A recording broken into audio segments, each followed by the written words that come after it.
Psicose é uma condição de perturbação mental no qual uma pessoa perde o contato com a realidade, apresentando sintomas como dificuldade de distinguir o que seria real ou irreal, confusão mental, alucinações, delírios e desorganização de pensamentos e fala, podendo resultar na perda de controle total das próprias ações.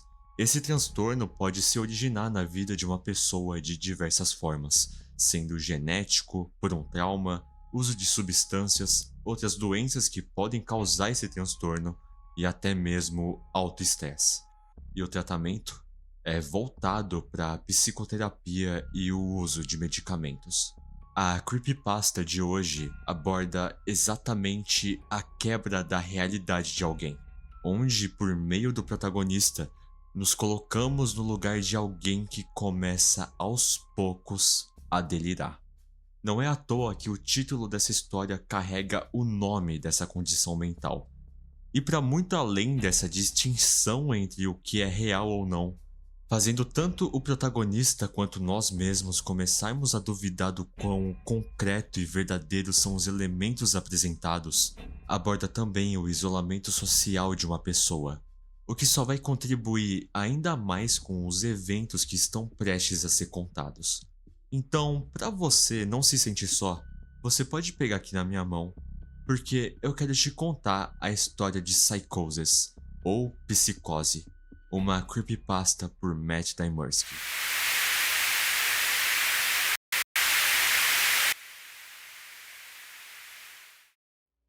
A nossa história tem como narrador e protagonista um jovem adulto chamado John, um homem bem introvertido que trabalha como programador.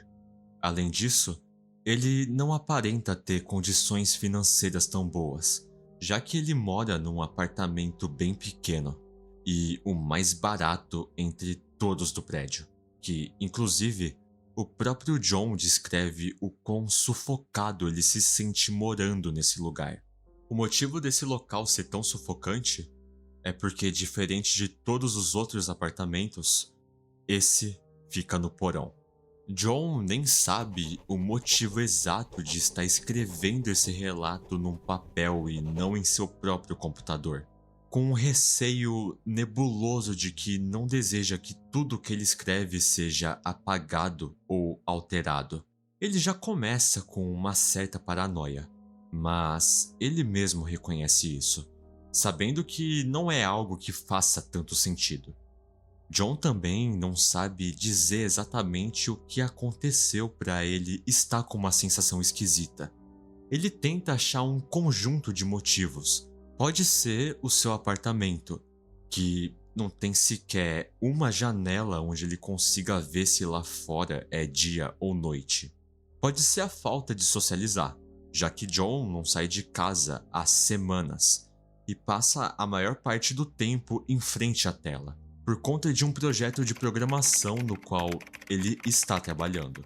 John observa que a maioria das pessoas com quem ele costuma conversar online enquanto programa estavam ausentes ou simplesmente não apareciam.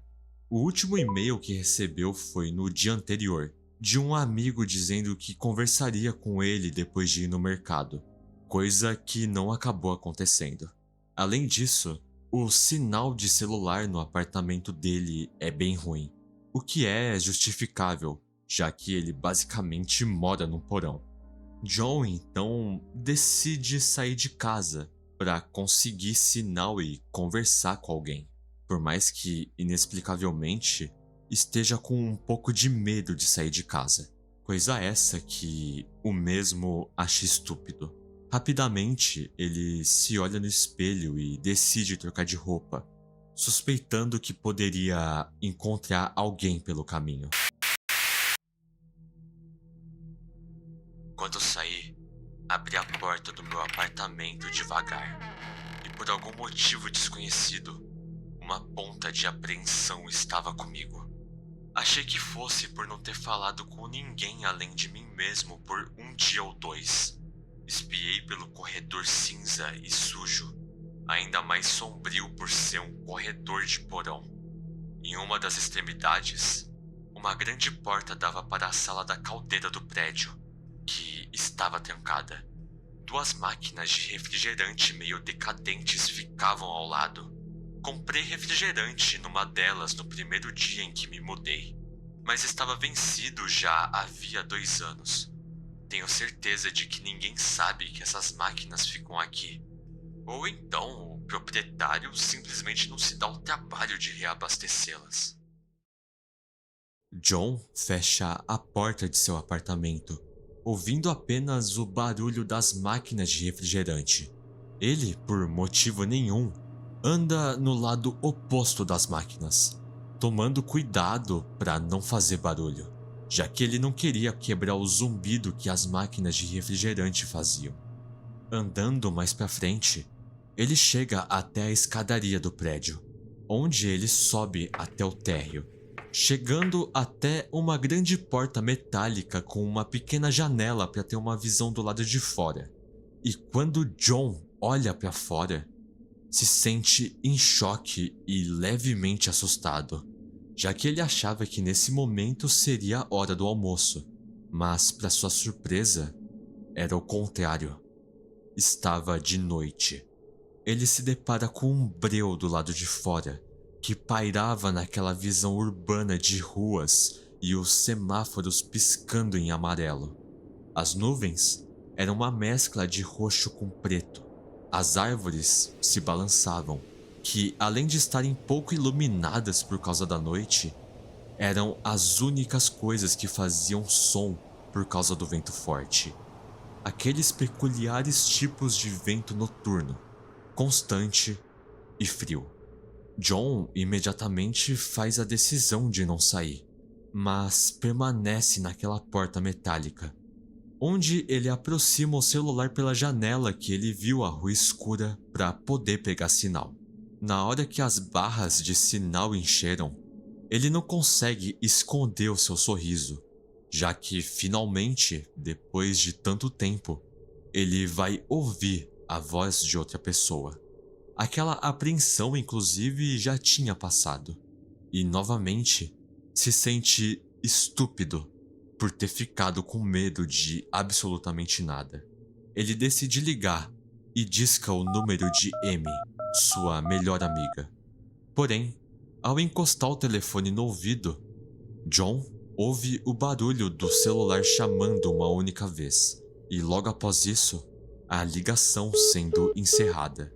Ele fica confuso, parado por alguns segundos tentando entender o que aconteceu no meio do silêncio daquele prédio, checando o sinal do celular, que estava cheio. Eu estava prestes a discar o número de novo, até que meu telefone tocou na minha mão, me assustando. Então, atendi e o coloquei no ouvido. Alô? Perguntei, controlando o susto de ouvir a voz de alguém pela primeira vez há dias, mesmo que fosse a minha própria voz. Eu já tinha me acostumado com o zumbido das instalações do prédio, do computador e das máquinas de refrigerante no corredor. Não houve resposta de início, mas então, finalmente uma voz veio. Alô? Disse uma voz masculina, obviamente um universitário. Quem fala? John? Respondi, confuso.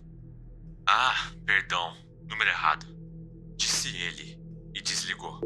Abaixei o número do telefone devagar e encostei naquela parede de tijolos da escadaria. Isso foi esquisito.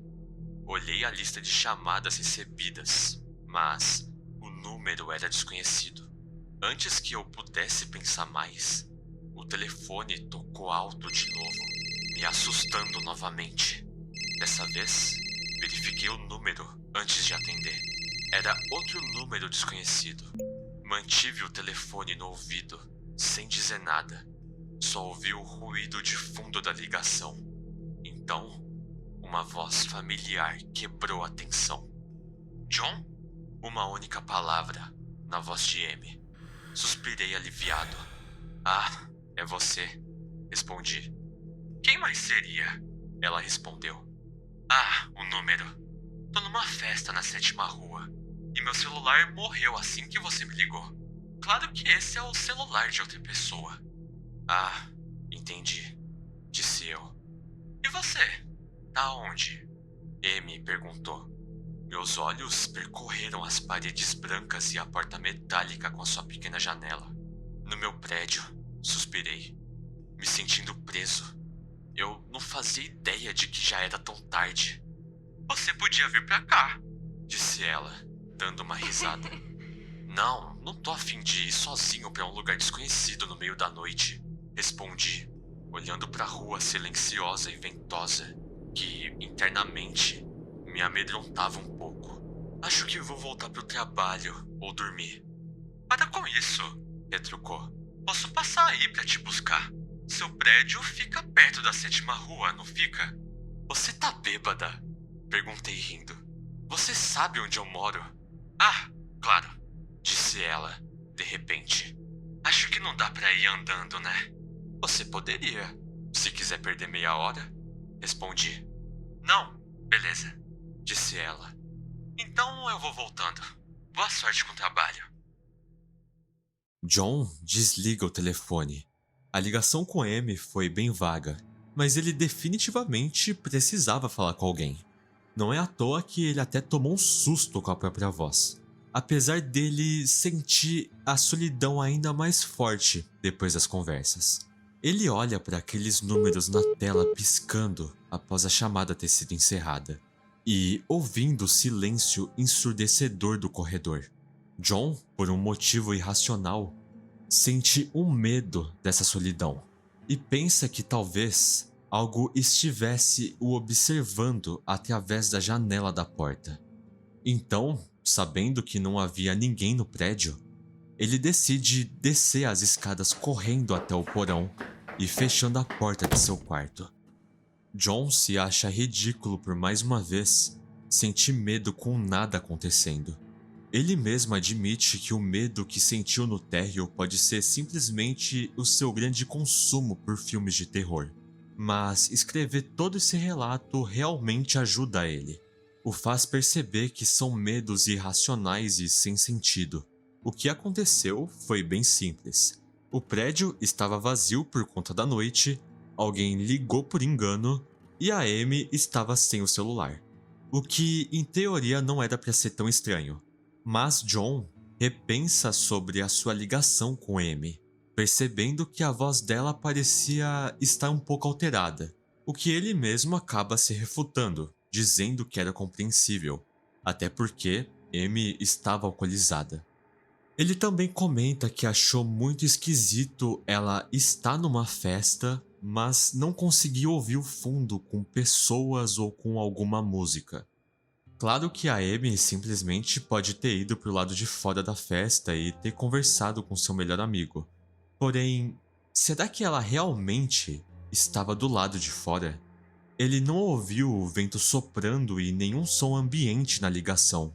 Será que há algo de errado nisso tudo?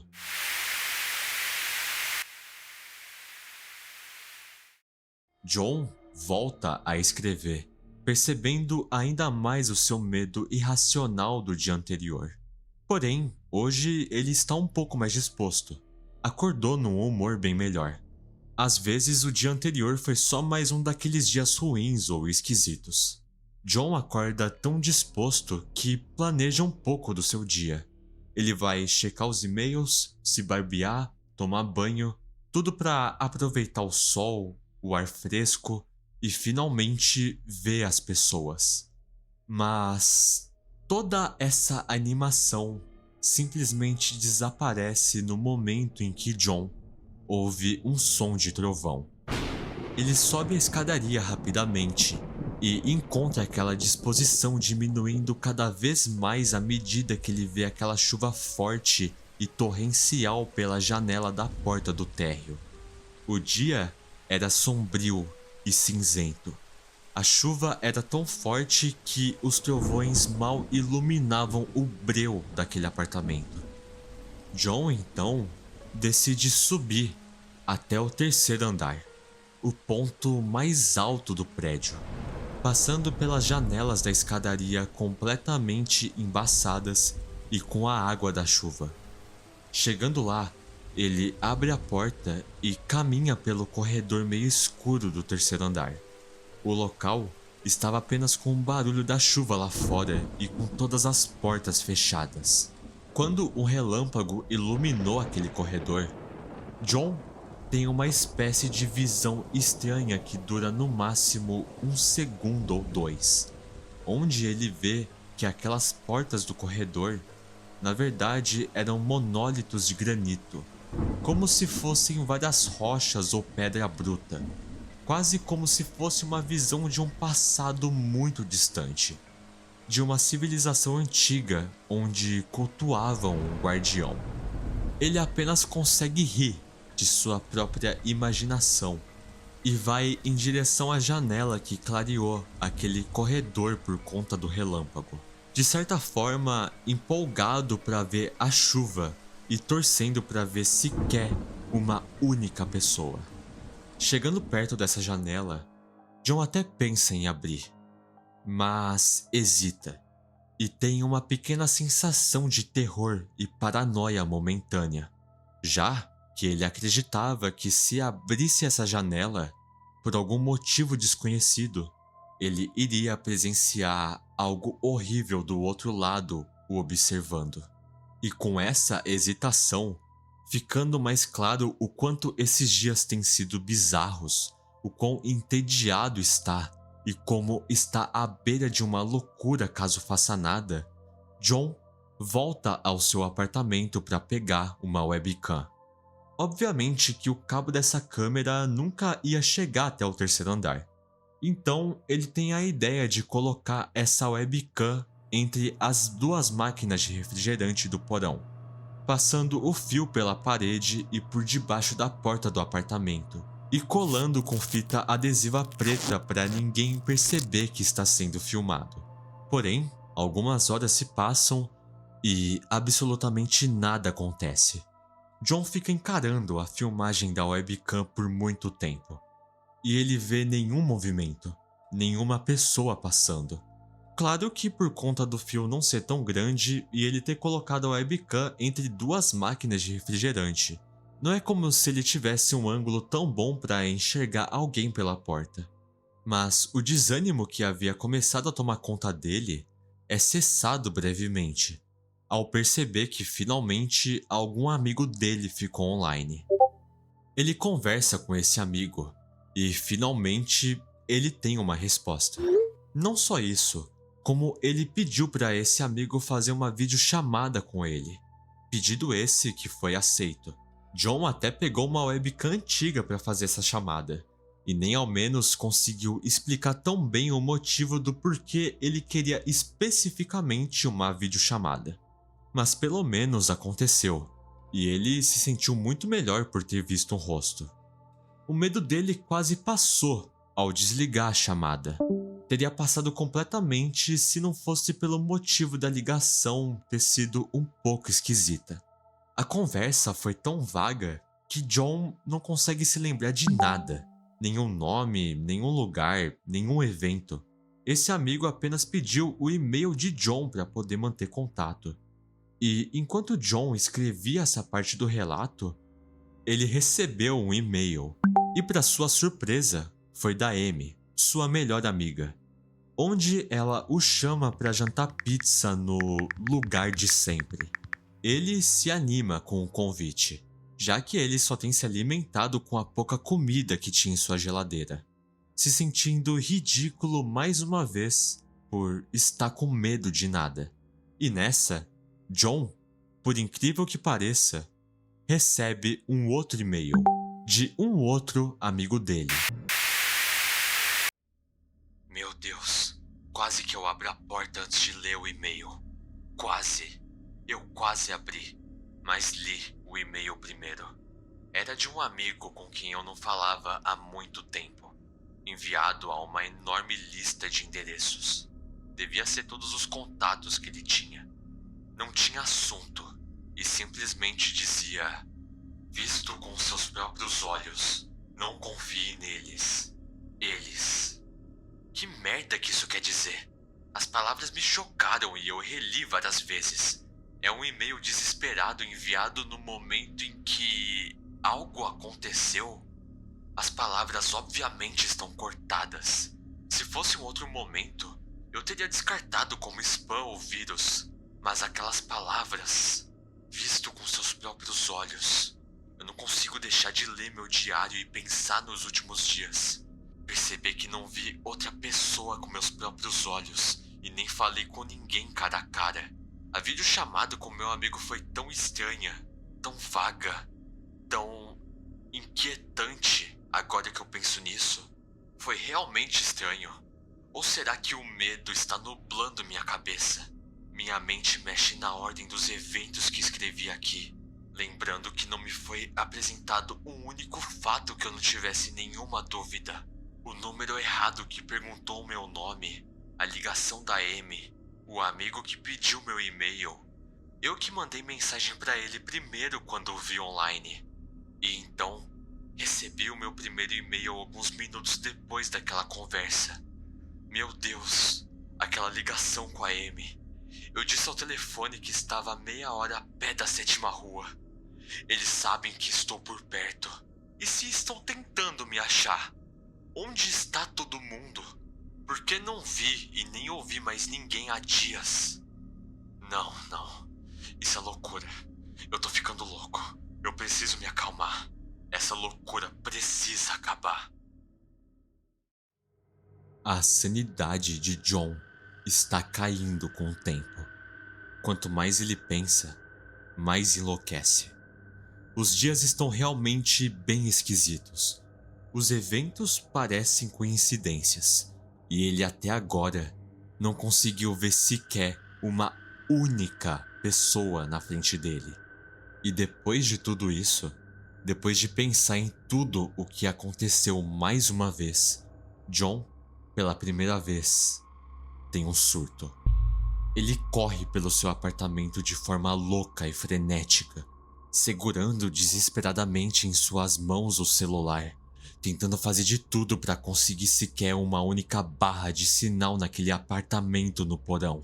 Finalmente, em seu banheiro minúsculo, perto de um canto do teto, ele consegue o sinal de celular, mandando diversas mensagens para todos os seus contatos. Sem querer demonstrar que estava aterrorizado, John simplesmente manda: "Você viu alguém cara a cara ultimamente?"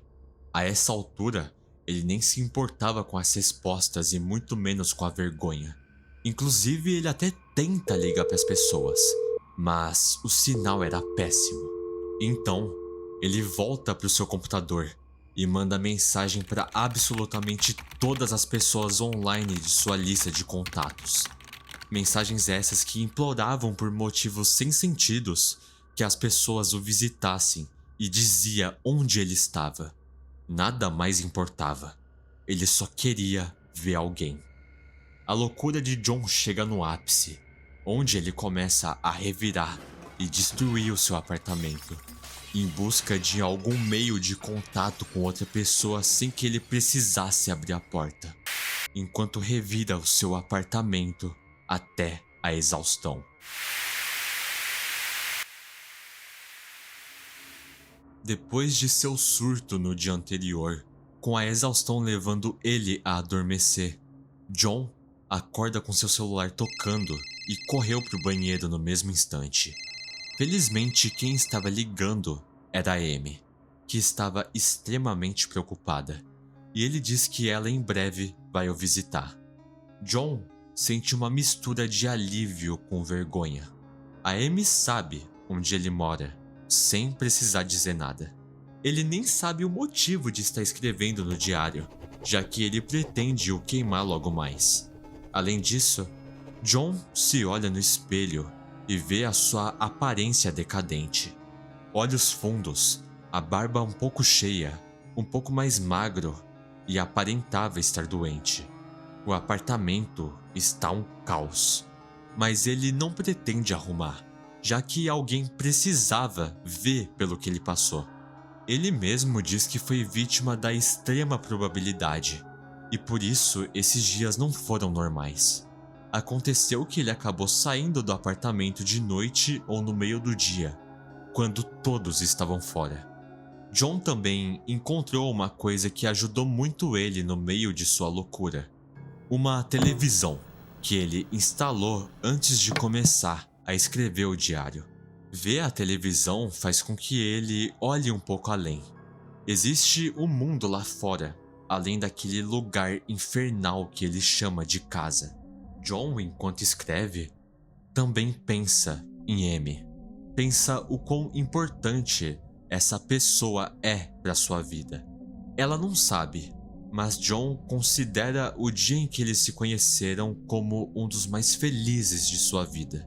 Um dos poucos dias que ele sentiu felicidade genuína. O dia em que conheceu a sua melhor amiga. Ele relembra do dia de verão em que se conheceram, num parquinho.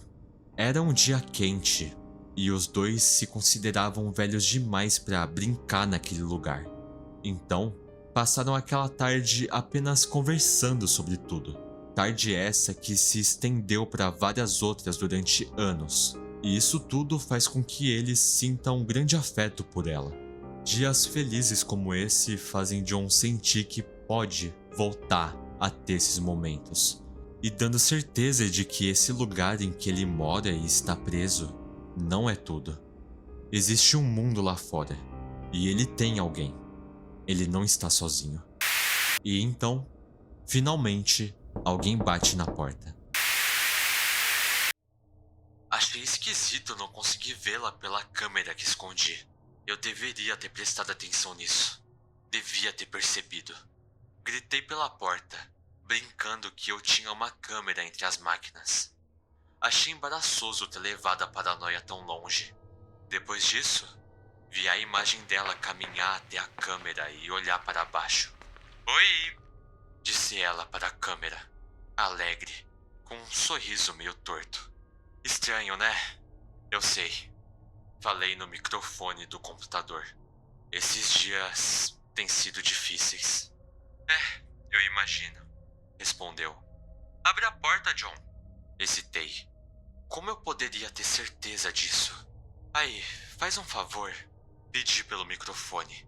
"Me fala uma coisa sobre nós. Apenas pra vir pra mim que você é você." Ela olhou para a câmera meio sem jeito. Tudo bem?" Disse devagar, pensando. "A gente se conheceu por acaso num parquinho quando éramos velhos demais pra estar lá?" Soltei um suspiro profundo de alívio quando a realidade voltou e o medo sumiu. Meu Deus, eu fui tão ridículo. Claro que era a Amy.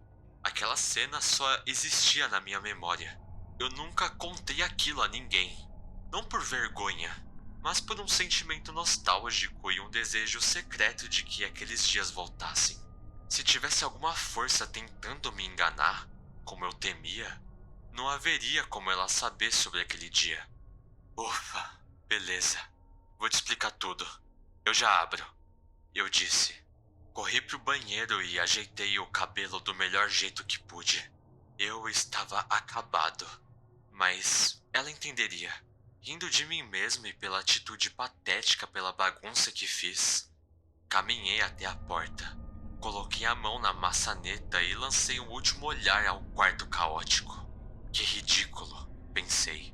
Meus olhos percorreram a comida pela metade no chão. O lixo transbordando e a cama virada de lado de tanto eu procurar... sei lá o que. Eu realmente quase abri a porta. Mas eu enxerguei uma última coisa. A webcam velha. A que eu usei naquela conversa estranhamente vazia com meu amigo. A esfera preta e silenciosa estava derrubada. A lente apontada para a mesa onde esse diário estava. Um terror esmagador me dominou ao perceber que, se algo pudesse ver através daquela câmera, teria visto o que eu acabei de escrever naquele dia. Pedi a ela qualquer lembrança sobre nós, e ela escolheu a única coisa no mundo que eu julgava que eles, ou aquilo, não poderiam saber. Mas eles sabiam. Eles poderiam ter me visto o tempo todo. John, no momento em que vê a webcam e pensa que ele estava sendo observado por algo maior, começa a gritar de medo. Um terror incontrolável tomou conta de sua mente. A sanidade de John está um caco de vidro. Ele acredita fielmente que há algo que queira fazer ele sofrer do outro lado da porta. Ele pisa na webcam, a quebrando com facilidade. A porta treme e a maçaneta gira, mas ele não ouve a voz de Amy do outro lado. E ele se pergunta se ali era realmente a sua melhor amiga, ou se simplesmente a porta que era feita para barrar correntes de ar era grossa demais ao ponto de alguma voz do outro lado não ser ouvida. John, em meio aos gritos, se pergunta o que pode estar lá fora. Ele viu Amy pela webcam e a ouviu pelos alto-falantes, mas será que era ela mesmo? Ou era alguém se disfarçando dela? Aquela Amy era real? Tudo o que ele tem passado até agora eram avisos do pior que estava por vir? Amy, depois de um tempo, vai embora e John, desesperado, grita ainda mais alto por ajuda e empilha tudo o que é móvel de seu quarto contra a porta, tentando impedir ao máximo que a suposta entidade lá fora não consiga entrar.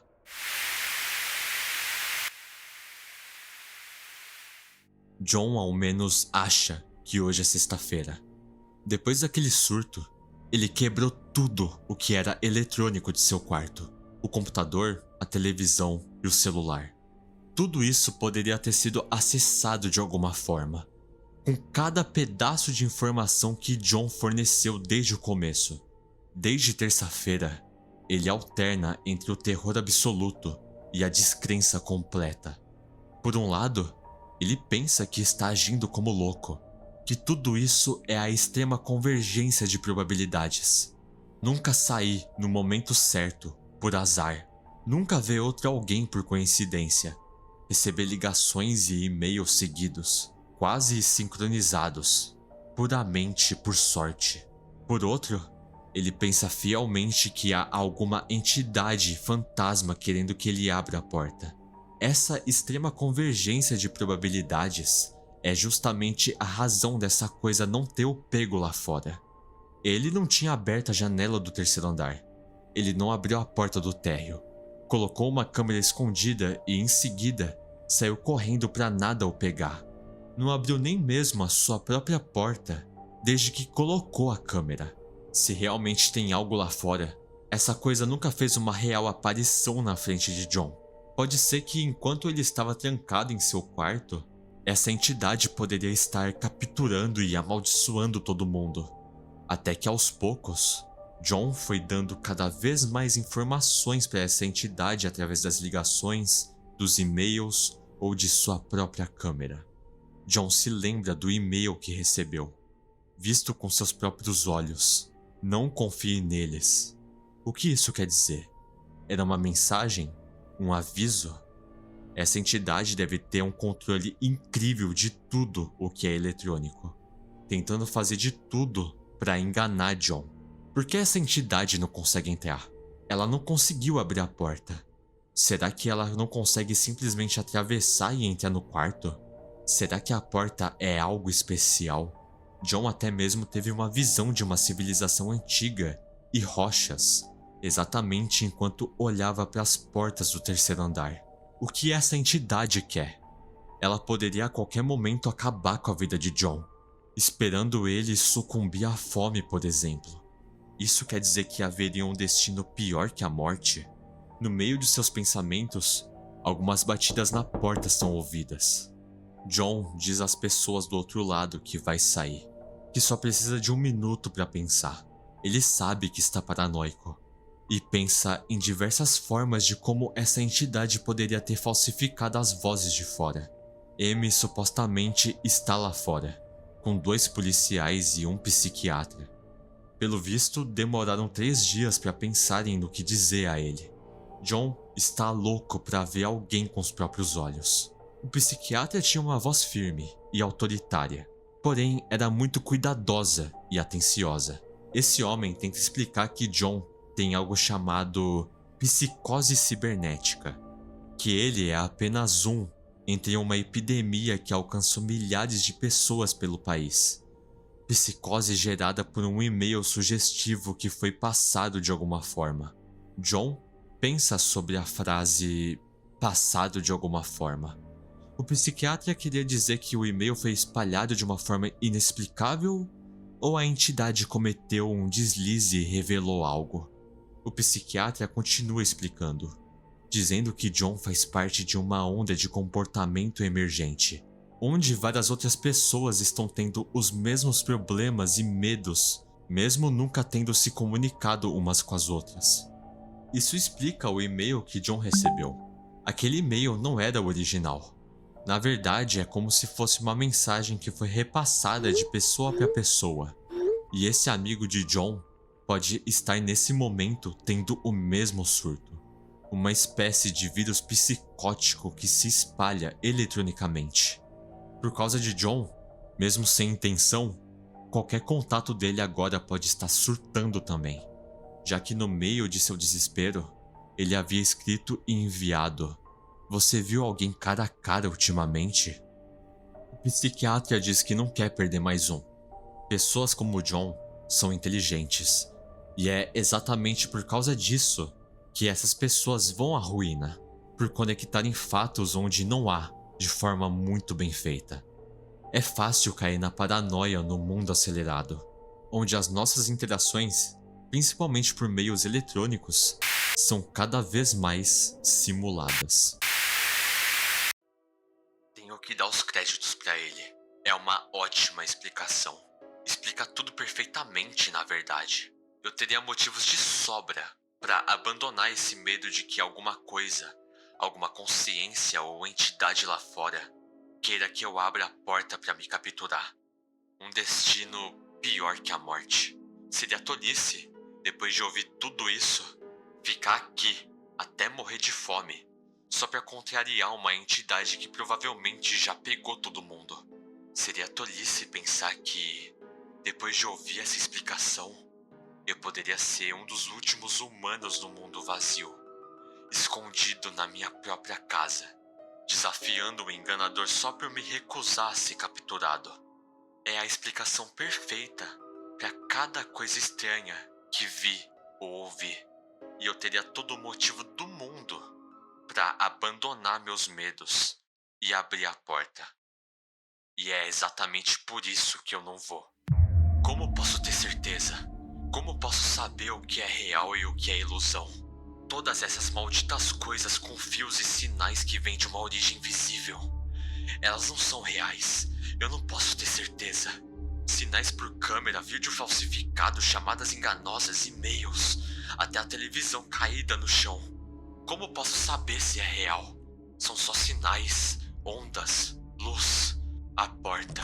Estão batendo na porta, estão tentando entrar. Que mecanismo insano é esse para simular tão bem som de pessoas chutando uma porta pesada de madeira? Pelo menos eu vou ver com meus próprios olhos. Não há mais nada para me enganar. Eu destruí tudo. Não podem enganar meus olhos, podem? Visto com seus próprios olhos, não confie neles. Espera, aquela mensagem desesperada mandava eu confiar nos meus olhos ou avisava sobre meus olhos? Meu Deus, qual a diferença entre uma câmera e meus olhos? Ambos transformam luz em sinal elétrico, são iguais. Não posso confiar. Eu tenho que ter certeza.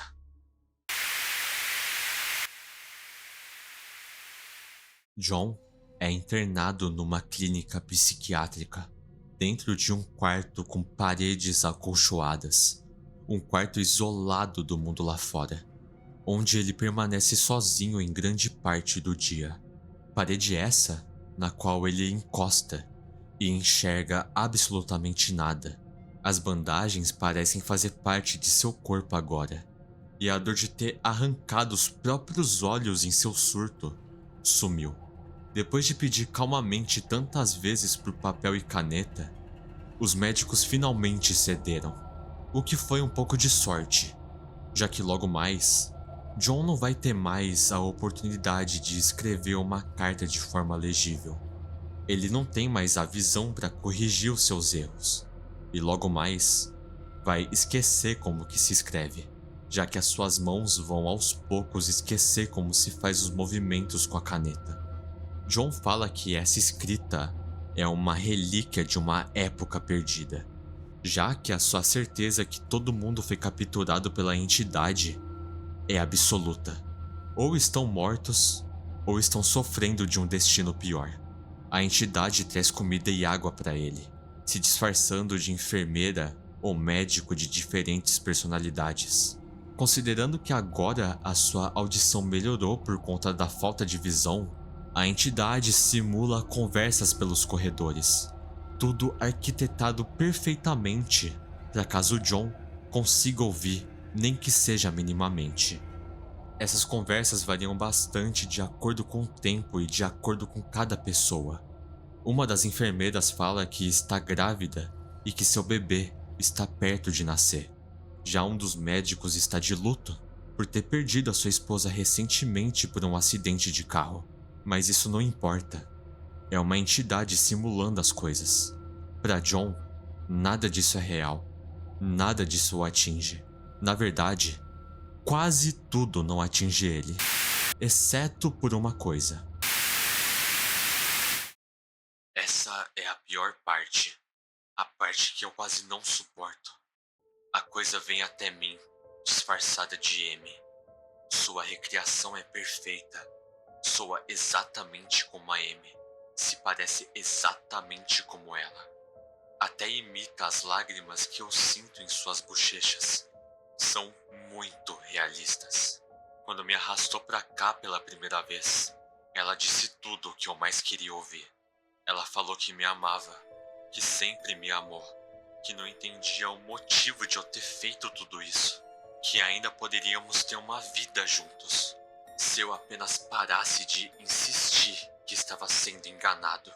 Ela queria que eu acreditasse. Não, precisava que eu acreditasse que ela era real. Quase caí nisso. De verdade, eu realmente quase caí. Duvidei de mim mesmo por todo esse tempo. No fim, porém, era tudo perfeito demais, impecável demais, real demais. A falsa M vinha todo dia, depois toda semana, até que finalmente parou de vir. Mas não creio que a entidade vá desistir. Acho que o jogo da espera é só mais uma de suas artimanhas. Não sei o que aconteceu com o resto do mundo, mas sei que essa coisa precisa que eu me engane. Se precisar disso, então talvez, só talvez, eu seja um espinho em sua agenda. Talvez M esteja viva em algum lugar lá fora, mantida viva apenas pela minha vontade de resistir ao enganador. Me agarro a essa esperança, me balançando em minha cela pra frente e pra trás com o passar do tempo. Eu nunca vou desistir. Eu nunca vou quebrar. Eu sou um herói.